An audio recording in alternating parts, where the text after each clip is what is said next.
Topic है अपना major titles. ठीक है, मेजर टाइटल्स मतलब मुख्य उपाधियां और उनको प्राप्त करने वाला कौन था। प्रोवाइडर का मतलब होता है कि ये उपाधियां किसके द्वारा दी गई या प्रदान की गई।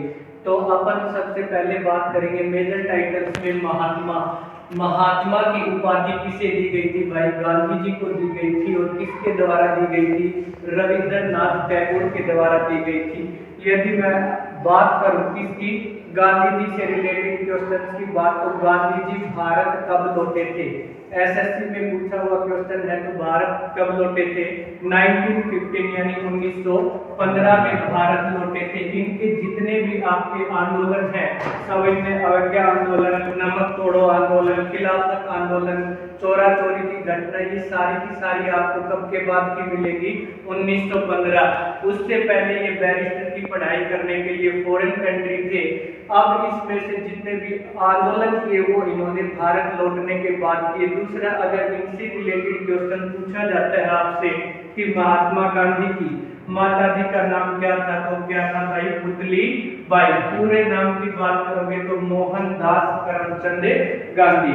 फिर हम बात करते हैं फादर ऑफ नेशन, जिसे हम राष्ट्रपिता भी कह सकते हैं हिंदी की बात करोगे, या फिर बापू।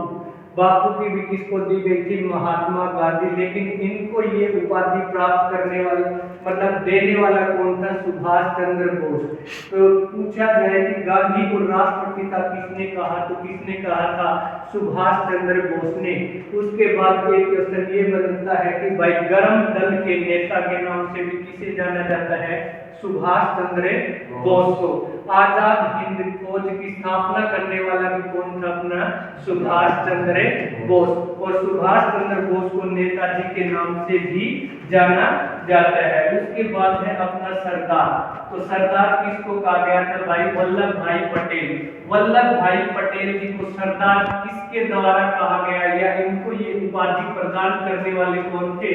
तो ये थी भाई वुमेन ऑफ बारदौली, यानी बारदौली की महिलाओं के द्वारा इन्हें सरदार कहा गया था। ये उपाधि इनको दी गई थी। उसके बाद है अपने गुरुदेव। उससे पहले सिर्फ इनको किस नाम से जाना जाता था?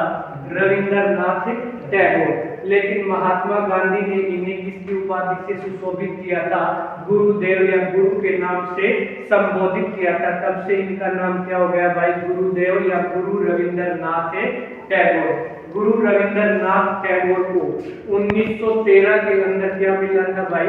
Nobel prize. कब मिला था? 1913 में। कौन सी बुक के लिए? इनकी एक बुक थी गीतांजलि, यानी लिटरेचर के क्षेत्र में, साहित्य के क्षेत्र में इनको नोबेल प्राइज दिया गया था। नोबेल प्राइज की यदि बात करोगे तो नोबेल प्राइज की शुरुआत कब हुई थी? 1901 में। ठीक है, कब शुरुआत हुई थी भाई? 1901 में इसकी शुरुआत हुई थी। नोबेल प्राइज कौन सी सरकार के द्वारा दिया जाता है भाई? स्वीडन सरकार के द्वारा दिया जाता है। और कितने क्षेत्रों में दिया जाता है नोबेल प्राइज? 6 क्षेत्रों में नोबेल प्राइज दिया जाता है। कला, साहित्य इत्यादि के क्षेत्र में दिया जाता है। उसके बाद यदि मैं बात करूं किसकी? देश नायक। तो देश नायक किसको कहा गया भाई? सुभाष चंद्र बोस को, यानी कि नेताजी को। और उसको ये उपाधि प्रदान करने वाले शख्सियत कौन थी भाई? रविंद्रनाथ टैगोर। उसके बाद है आपका विवेकानंद। विवेकानंद स्वामी दयानंद। स्वामी दयानंद के यदि बचपन की बात की जाए तो उनका बचपन चाइल्डहुड नेम क्या था? तो नरेंद्र दत्त। और उनको ये उपाधि विवेकानंद की प्रदान करने वाला कौन था? महाराजा खेतरी। और ये खेतरी कहाँ की जगह भाई? राजस्थान में पड़ता है। दूसरा क्वेश्चन ये होता है कि भारत में सर्वाधिक कॉपर की खाने या कॉपर कहाँ पाया जाता है? तो ये भी कहाँ पाया जाता है भाई? खेतरी में पाया जाता है, जो कि कहाँ की जगह है? राजस्थान की। अगर बात करोगे क्रूड ऑयल यानी कच्चे तेल की बात, तो सबसे ज्यादा मात्रा में कच्चा तेल पाया कहाँ जाता है? राजस्थान में। लेकिन रिफाइन कहाँ किया जाता है? असम। असम में किया जाता है। तो असम की एक जगह है, कौन सी है भाई? डिगबोई। डिगबोई में सबसे पहली ऑयल रिफाइनरी प्रोजेक्ट लगा था कहाँ लगा था? डिगबोई में। और कब लगा था? 1901 में। और 1901 में ये आपको थोड़ी देर पहले बताया कि इसकी शुरुआत हुई थी भाई नोबेल प्राइज की। उसके बाद आता है आपका राजा राम मोहन राय। किसको कहा जाता था भाई? राजा राम। पहले खाली राम मोहन राय के बाद में इन्हें राजा की उपाधि मिली और किसके द्वारा दी गई थी? अकबर सेकंड के द्वारा दी गई थी। राजा राम मोहन राय ने, अगर पूछा जाए ब्रह्म समाज की स्थापना किसने की थी, तो ब्रह्म समाज की स्थापना करने वाला भी कौन था भाई? राजा राम मोहन राय।